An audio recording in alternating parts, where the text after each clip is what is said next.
नमस्कार, छायाज रेसिपीजमध्ये आज आपण गव्हाच्या पिठापासून खूपच चमचमीत रेसिपी बनवतोय। लगेच सुरुवात करूया। तर इथे मी 1 कप गव्हाचं पीठ घेतलं। यामध्ये 2 मोठे चमचे रवा घालायचा आहे। जाड किंवा बारीक कोणताही रवा तुम्ही ते घालू शकता। रव्यामुळे रेसिपीला कुरकुरीतपणा यायला मदत होईल।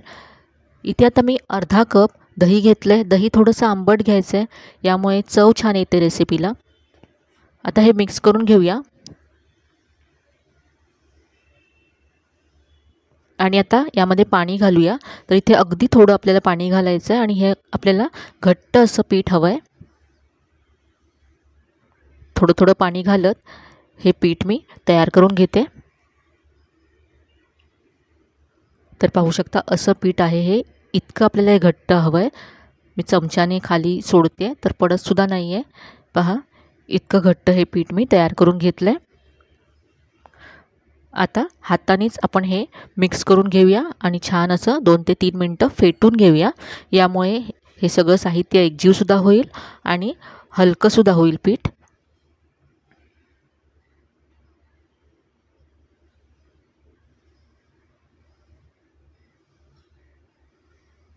तर पहा, इतकं घट्ट हे आहे।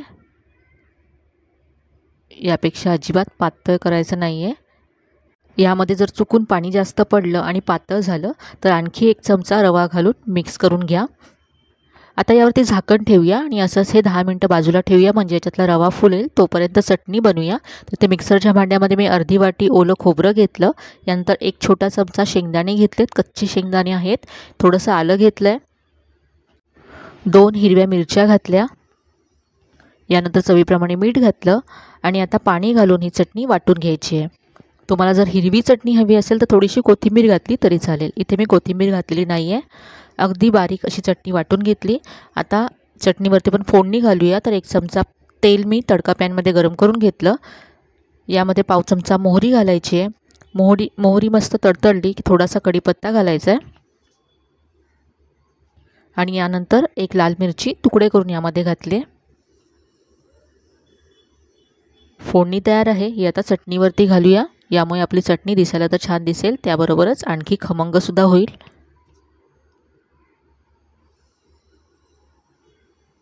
तर ही मस्त अशी चटणी तयार आहे। आता आपण पुढची कृती करूया। तर इथे आपण जे पीठ झाकून ठेवलं होतं ते पाहूया। तर रवा फुलल्यामुळे हे आधीपेक्षा थोडंसं घट्ट झालं आणि अगदी आता परफेक्ट झालं आहे। तर याची आपण आज बोंडं बनवणार आहोत। साऊथ इंडियन फेमस अशी रेसिपी आहे। यामध्ये आता किसलेलं आलं घालायचं आहे। अर्धा इंच आलं किसून घेतलं आहे। यानंतर बारीक चिरलेली हिरवी मिरची घातली। बारीक चिरलेला कढीपत्ता घातला आहे। अर्धा चमचा जिरं घातलं आणि यानंतर बारीक चिरलेली कोथिंबीर घातली। आता इथे बारीक चिरलेला कांदा घालायचा आहे आणि चवीप्रमाणे मीठ घातलं। कांदा आणि मीठ अगदी शेवटी घालायचं आहे, कारण कांद्याला पाणी सुटतं आणि मग पीठ पातळ होऊ शकतं। त्यामुळे कांदा घातल्यानंतर आपल्याला पीठ ठेवायचं नाही आहे, लगेचच याची बोंडं बनवायची आहेत।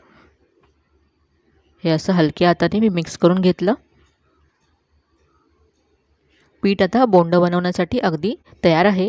आता यामध्ये चिमूटभर बेकिंग सोडा घालायचा आहे। यामुळे आपली बोंडं छान हलकी फुलकी होतील आणि आतपर्यंत जाळीदार होतील। सोडा मिक्स करून घेऊया।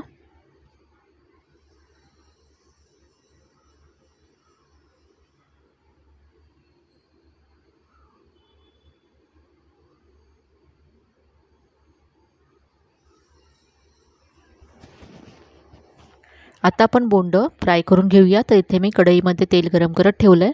हाताला पाणी लावून घ्यायचं आहे आणि असं पीठ हातात घ्यायचं आहे आणि याची गोल गोल अशी बोंडं तेलामध्ये सोडायची आहेत। पीठ जर व्यवस्थित असं घट्ट असेल तर अगदी छान असा गोल शेप देता येतो बोंडांना। तेल आधी छान गरम करून घ्यायचं आहे, मगच बोंडं सोडायचे आहेत। तेल व्यवस्थित जर गरम नसेल तर बोंडं खूपच तेलकट होतील। आणि आता मीडियम फ्लेमवरतीच आपल्याला ही फ्राय करून घ्यायचे आहेत, म्हणजे आतपर्यंत ती छान जाळीदार होतील आणि आतपर्यंत फ्राय होतील। थोडंसं याचा फेस कमी झाल्यानंतर आपल्याला ही उलटून घ्यायचे आहेत. हे आता ही अशी बोंडं चिटकली आहेत, पण जशी जशी ती फ्राय होतील तशी सेपरेट होतील.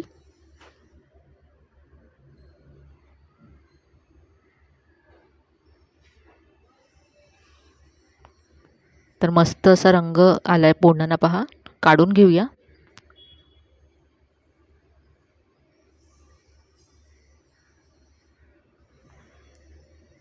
तर ही अगदी गोल जाळीदार बोंड तयार आहेत.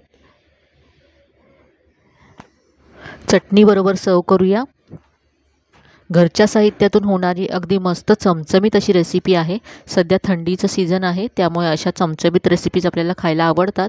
तर कधीही तुम्हाला काहीतरी चटपटीत खायचं आहे तर अगदी घरच्या साहित्यामधून तुम्ही झटपट ही रेसिपी तयार करू शकता. बरोबरच आपण जी चटणी बनवली तीसुद्धा खूपच मस्त लागते याबरोबर. तर इथे पहा, एक बोंडा मी तुम्हाला तोडून दाखवते. आतपर्यंत ही जाळीदार झालेत, हलकी फुलकी झालेत. तर ही रेसिपी तुम्ही नक्की करून पहा, तुम्हाला नक्कीच आवडेल. आजची ही रेसिपी तुम्हाला कशी वाटली कमेंटमध्ये कळवायला विसरू नका. रेसिपी जर आवडली असेल तर व्हिडिओला जास्तीत जास्त लाईक करा, शेअर करा. चॅनलला अजून सबस्क्राईब केलं नसेल तर नक्की सबस्क्राईब करा. चला तर मग पुन्हा भेटूया अशा छान छान आणि नवीन नवीन रेसिपीसह. तोपर्यंत धन्यवाद.